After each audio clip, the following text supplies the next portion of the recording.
আজকে আবার একটা নতুন ভিডিও নিয়ে আমি এসে গেছি। তো এখন ঘড়ির কাঁটায় বাজে 4টে নাগাদ। তো আমরা এখন বেরোবো একটা নতুন ডেস্টিনেশনের জন্য। তো চলো রাস্তায় যেতে যেতে কথা হবে। আর আজকে আমরা দুজন মিলে বেরোচ্ছি।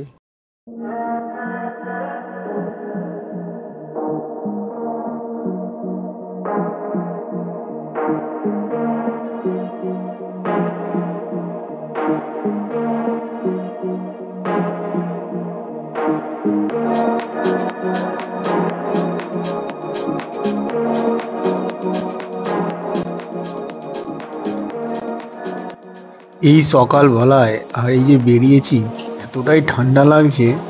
আর রাস্তায় তো কোনো লোকজন নেই, আমি একাই এখন ছুটলাম।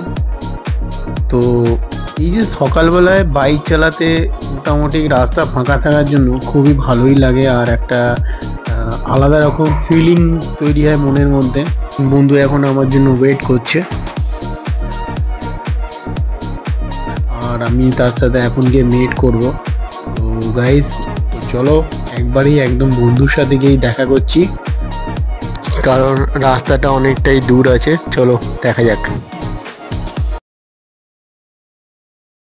বন্ধু আমার রেডি, চলো দুজন এবারে একসাথে গাড়ি নিয়ে বেরিয়ে পড়ছি।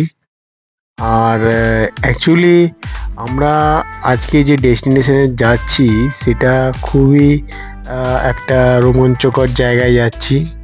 আর আমরা এখন যে রাস্তা দিয়ে বাইক চালাচ্ছি গাইজ, সত্যি কথা বলতে একদম আলাদা রকম ফিল পাচ্ছি। কারণ এই রাস্তার দুদিকে সোনালি ধান ক্ষেত, আর মাঝখান দিয়ে কালো পিচের রাস্তা। এই দেখতে দেখতে আমরা চলে আসলাম আরামবাগে। গাড়ি চালাতে চালাতে আমরা চলেই আসলাম বিষ্ণুপুর মন্দিরের সামনে। আর বিষ্ণুপুর ঢোকার এন্ট্রি পয়েন্টে এরকম রয়েছে একখানা সুন্দর গেট বানানো, আর গেটের মধ্যে লেখা আছে মন্দির মায় বিষ্ণুপুর স্বাগতম। তো চলো গাইজ, আজকে আমরা বাকিটা ভেতরে ঢুকেই দেখিনি।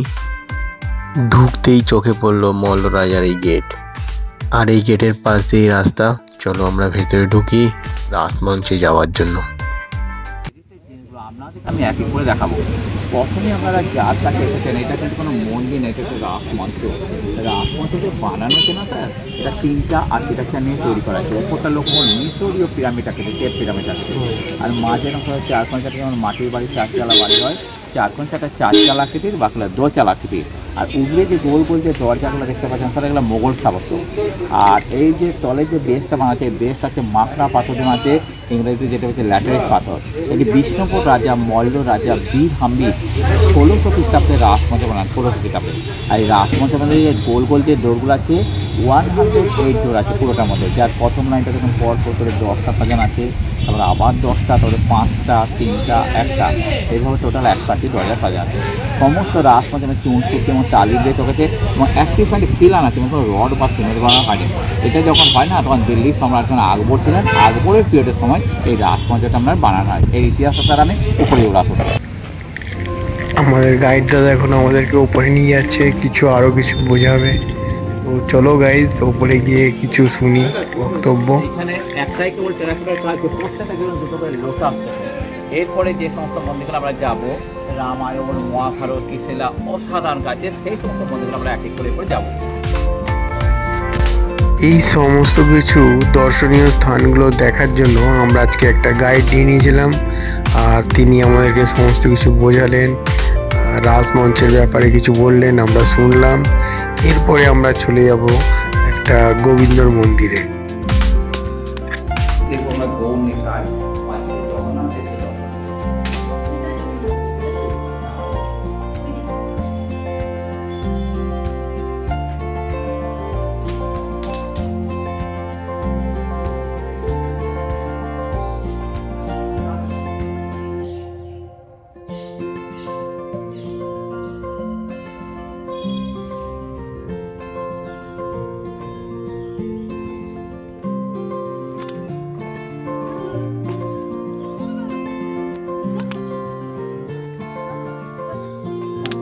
এইটা ভোগ মন্দির ছিল, তাই তো? ভোগ রন্ধনশালা। রন্ধনশালা। আর পুরীতে জগন্নাথ যে নিম কাঠে তৈরি, এও ঠিক নিম কাঠে।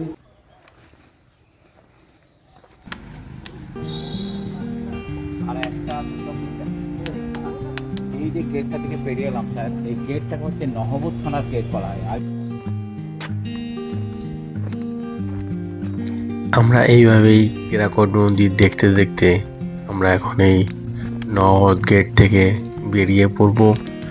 আর আমরা এখন যাব আমাদের নেক্সট ডেস্টিনেশন, সেটা হচ্ছে এখানকার পুরনো রাজবাড়ির দুর্গা মন্দির। আর সেই দুর্গা মন্দিরেই দেখব দুর্গার প্রতিমা। চলুন দেখা যাক।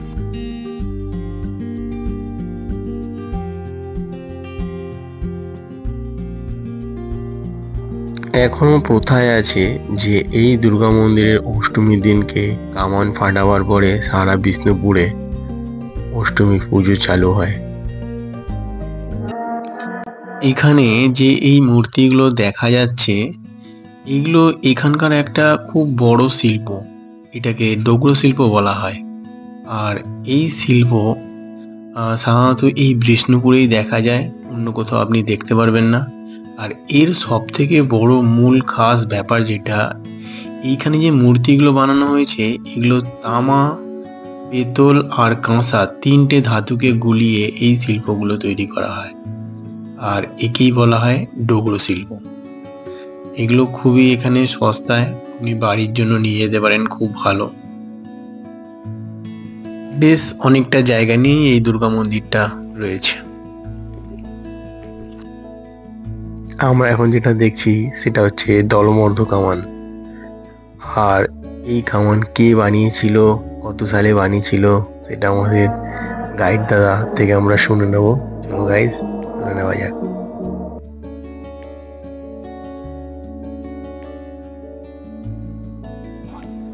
অ্যাকচুয়ালি কামানটার নাম হচ্ছে আপনার দলমর্ধন। দলমর্ধন থেকে অপভ্রংশের দলমাদল কামান। দল কথাটার অর্থ হচ্ছে শত্রু, আর মর্ধন কথা বিনাশ, শত্রুদেরকে বিনাশ করবার কামান। 1565 বীর হামিদ, যিনি রাজপথের বানিয়েছেন, বীর হামিদ যখন সিংহাসনে বসেন না, তখন নিজের মল্লবাসীকে সুরক্ষিত দেওয়ার লেগে তিনি বেশ কয়েকটা কামান তৈরি করেন। তার এখানে নিদর্শন স্বরূপ রাখা আছে। এই যে কামানটার যে দুর্গটা দেখতে পাচ্ছেন আপনার 12.5 ফুট, আর মুখটাতে আপনার ব্যাসটা হচ্ছে আপনার 1 ফুট। ওই যে গায়ে দাগগুলি দেখতে পাচ্ছেন, 63টি লোহার রিংকে ব্যাটাই করে করে কামানটি তৈরি করা হয়। জনার্দন কর্মকার নামে একজন বিখ্যাত শিল্পী এই কামানটি তৈরি করেন। এটি ওজন হচ্ছে আমার 300 মন, অথবা 112 কুইন্টালের কাছে ওজন আছে। তখনকার মানে কামানটি খরচা ছিল প্রায় 1 লক্ষ টাকার মতন। কথিতে আছে 1742 সালে ভাস্কর পণ্ডিতের নেতৃত্বে বিষ্ণুপুর যখন বর্গী আক্রমণ হয়, স্বয়ং নাকি ভগবান মদন মোহন এই সমস্ত কামান দিয়ে বর্গীদেরকে তাড়িয়েছিল। বর্তমানে কেবল দর্শনার্থী হিসেবে রাখা যায়, একবারই বানানো হয়েছিল 1742 সালে। আর এই যে লেখা আছে 1919 সাল, আজ থেকে 105-6 বছর আগে ব্রিটিশরা কামানটি কেন স্ট্যান্ড করতে, না কামানের রাজবাড়ি একটা ফোর্ট আছে, ফোর্টের সাইডে ছিল।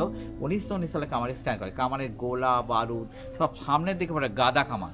আর এই সিমেন্টের এই উপরটাতে আগুন লাগানোর ফটোটা আছে, শিল্প আছে এখানে কথা হচ্ছে। এখানে আগুন পর শোকানোর সঙ্গে সঙ্গে আপনার 5 থেকে 6 কিলোমিটার গোলা তুলে শত্রুদেরকে শেষ হতে হতো।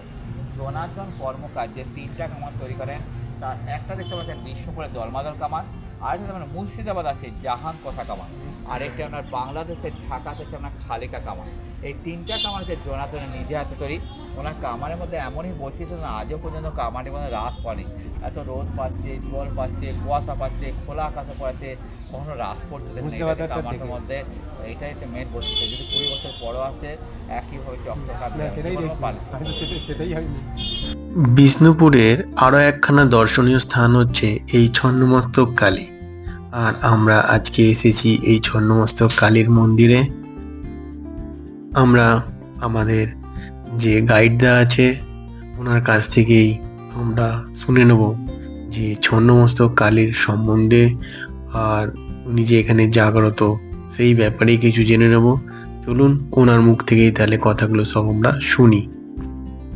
যোগিনী নিজের মুন্ডুর ছেলে রক্তপান পাচ্ছে, মাটা রক্তপান করছে। মায়ের পায়ের তলায় যিনি আছেন না, তিনি হচ্ছে কামদেব এবং রসিক, প্রকৃতিপূর্ণ মায়ের রাগ থাকে তখন কালে। এই চিহ্ন হচ্ছে রাহুর দেবী, যাতে রাহু টাহুর কোনো ব্যাপার থাকে, যদি কেউ শনিবার কি মঙ্গলবার কি অমাবস্যার দিন এসে মা ছিন্নমস্তাকে নিয়মিত পুজো করে যেন রাহুর কাছ থেকে একটা নিস্তার পাওয়া যায়, সে হচ্ছে রাহুর দেবী। যেখানে শনিবার মঙ্গলবার অমাবস্যার দিন না এই ভীষণ লোকাল মাসের দিনটাই বেশি হয়, এটা রাহুর দেবী। আমরা এতক্ষণ যেগুলো দেখছিলাম সেটা হচ্ছে ছিন্নমস্তক কালী মন্দিরের সামনেটা। যাই হোক গাইস, মন্দিরের সামনে গিয়ে মন্দিরে নমস্কার করাটাই বড় ব্যাপার।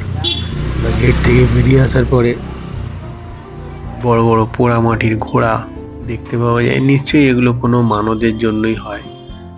আর এখানে টোটালটাই পুরো পোড়া মাটির জিনিস দিয়ে এই দোকানগুলো ভরা। আর যারাই বিষ্ণুপুর আসো না কেন, সর্বপ্রথম একটা গাইড নিয়ে নিও, তাতে তোমার বিষ্ণুপুরটা আরও ভালো আর রোমাঞ্চকর হয়ে উঠবে। কারণ একা একা দেখা আর কেউ তোমাকে বুঝিয়ে বুঝিয়ে সমস্ত কিছু বলে দেওয়ার মধ্যে অনেকটাই পার্থক্য থাকে।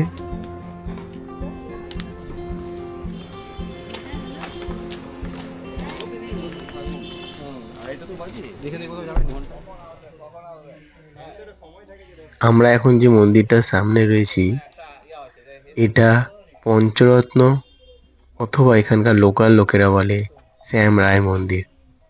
তো আজকে আমরা এই মন্দিরের সামনে এসে গেছি আর আমাদের গাইড দাদা এই মন্দিরের সম্বন্ধে কিছু বলবে আর আমরা সেগুলো শুনবো। সত্যিকারের মন্দিরটা অসাধারণ দেখতে, আর মন্দিরের চারিদিকে এত সুন্দর গার্ডেনিং করা আছে, আরো মন্দিরটাকে ভালো আর সুন্দর করে তুলেছে। আর এখানেই মন্দিরে পুরোটাই টেরাকোটার কাজ।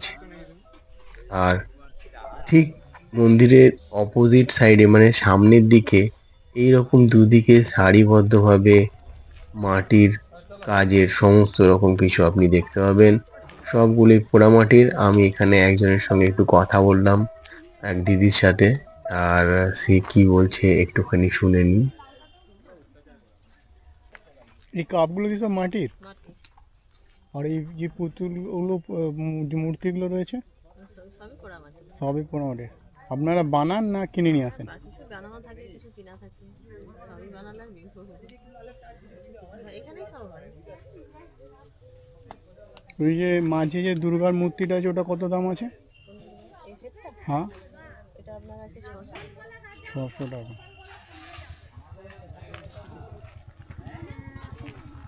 খুব সুন্দর এই দোকানগুলো সাজানো, আর এই দোকানগুলোর মধ্যে টোটালি সমস্ত কিছু পোড়ামাটির জিনিস রাখা আছে, আপনারা আসলে এখানে কিনতে পারেন। আমরা আরেকটা বিখ্যাত একটা টেরাকোটার হেরিটেজ টেম্পেলকে এলাম, শ্যাম রায়। শ্যাম মিনস কৃষ্ণ, রায় হচ্ছে রাধা, রাধা কিন্তু টেম্পেল। এখানকার স্থানীয় তার লোকাল লোকেরা বলে পাঁচচুরো টেম্পেল বা পাঁচটা রত্নের টেম্পেল অনেকে বলে। এই টেম্পেলটার ডিজাইনটা এরকম যে বাংলা যেমন চারচালা মাটির বাড়ি হয় না, সেরকম বাংলার চালার উপর যেমন পাঁচটা চূড়া দেখুন, চারদিকে চারটা যে চূড়া দেখতে পাচ্ছেন উড়িষ্যার স্থাপত্য নেয়, আর মাঝে যেটা আছে আপনার মোগল স্থাপত্য নেয়। এটা 1643 মলয় রঘুনাথ সিংহ, যিনি রাজপঞ্চ বলছেন বীর হাম্বির, তার ছেলে মলয় রঘুনাথ সিংহ 1643 সালে এই মন্দিরের স্থাপকার। এটার মধ্যে যে সমস্ত টেরাকোটার কাজগুলো আছে, রামায়ণ মহাভারত কৃষ্ণলীলা, চারিদিকে সুন্দরভাবে টেরাকোটা দিয়ে সাজানো আছে। তলের বেশ আছে না মাকড়া পাথর দিয়ে বাঁধা আছে। এছাড়া কলকাতার যে দক্ষিণেশ্বরের কালী মন্দির, তাকে যে আদলের মতন দেখুন ডিফারেন্সটা। এখানে যে দক্ষিণেশ্বর যে নবচরণ মন্দির, এটা হচ্ছে পঞ্চরণ মন্দির। আর এটা তো বলছে দক্ষিণেশ্বর থেকে এই মন্দিরটা কিন্তু বহু পুরনো মন্দির, এটা প্রায় 400 বছরের কাছাকাছি বয়স হয়েছে। টেরাকোটার যে অসাধারণ কাজ আছে, কাজগুলোর জন্য আমরা আচ্ছা স্যার আমরা আরেকটা বিখ্যাত আরেকটা টেরাকোটার হেরিটেজ টেম্পেলকে এলাম, জোর বাংলা টেম্পেল। এই টেম্পেলগুলো কিন্তু প্রায় সময়তে না টিভিতে দেখায়, চলো যায়, তারা বাংলা, আকাশ বাংলা টিভিতে দেখানো হয়। আমাদের যেমন পশ্চিমবঙ্গে যেমন চালা বাড়ি হয়, দোচালা মাটির কুটির হয়, সেরকম তখন দুটো বাংলার কুটিরকে একত্রিত করা হয়েছে, যে মাঝে একটা চূড়া করা আছে, উপরে যে চূড়াটা করা আছে সেটা একটা চারচালা ঘরের মতন। তা এই মন্দিরটার হচ্ছে জোর বাংলার মন্দির। এটা 1655 সালে মলয় রঘুনাথ সিংহ এই মন্দিরের স্থাপকার। এটার মধ্যে যে সমস্ত টেরাকোটার কাজগুলো আছে, রামায়ণ মহাভারত কৃষ্ণলীলা, অসাধারণ টেরাকোটা অলঙ্কার দিয়ে সাজানো আছে। আর তলে যে বেস্ট আছে না মাকড়া পাথর দিয়ে আছে। এছাড়া এই মন্দিরটা আরেকটা নামে পরিচিত, যেটা কৃষ্ণ রায়ের মন্দির অনেকে বলে। বর্তমানে কৃষ্ণের মূর্তি কিছু নেই, টেরাকোটার যে অপূর্ব কাজ আছে সেই কাজগুলো আমরা এক এক করে দেবো। আর কলকাতা ইকো পার্কে এরকম একটা মডেল করা আছে। হ্যাঁ, যদি কলকাতা ইকো পার্কে যান দেখেন এরকম একটা মডেল দিতে পারেন। জোর বাংলো টেম্পলের সামনেও এরকম মাটির কাজের সমস্ত কিছু দোকানপাট রয়েছে, আমরা এগুলো সব দেখলাম। দেখার পরে আমরা এখন এখান থেকে বেরিয়ে পড়ব। আর এই জোড়বাংলা মন্দিরটা এতটাই সুন্দর, খুব ভালো লাগলো। কিন্তু এখানে কোনো ভগবান নেই, এখানে এই টেম্পেলটাই রয়েছে শুধুমাত্র। চলো গাইস, আজকে আমাদের নেক্সট ডেস্টিনেশনের জন্য আমরা আবার আগের দিকে এগিয়ে চলি। এত সুন্দর সুন্দর মন্দির এই বিষ্ণুপুরে আছে, আর এত সুন্দর টেরাকোটার কাজ দেখলে মন ভরে যায়। এ সমস্ত জিনিস দেখার জন্যই মানুষ এত আগ্রহ সহকারে ছুটে আসে। চলো গাইস, আমাদের শেষ দর্শনীয় স্থানটা দেখে নিই। আর এটা হচ্ছে লালজির মন্দির। আর গাইস দেখতেই পাচ্ছ, আমরা এই রাস্তা দিয়ে এখন হেঁটে হেঁটে ওই লালজির মন্দিরে যাব। তো এই রাস্তা দিয়ে হেঁটে হেঁটে যেতে যেতে এত সুন্দর দুদিকে এরকম ঝাউ গাছগুলোকে করা রয়েছে যে তোমার দেখে মন ভরে যাবে।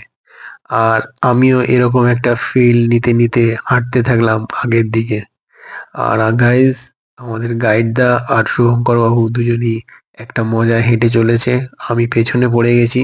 চলো, মন্দিরে ঢোকার আগে একটা কথা বলি তোমাদেরকে, যারা এই ভিডিওটা দেখছো একটা লাইক করে দিও, তবে ভিডিও বানাতে ভালো লাগে।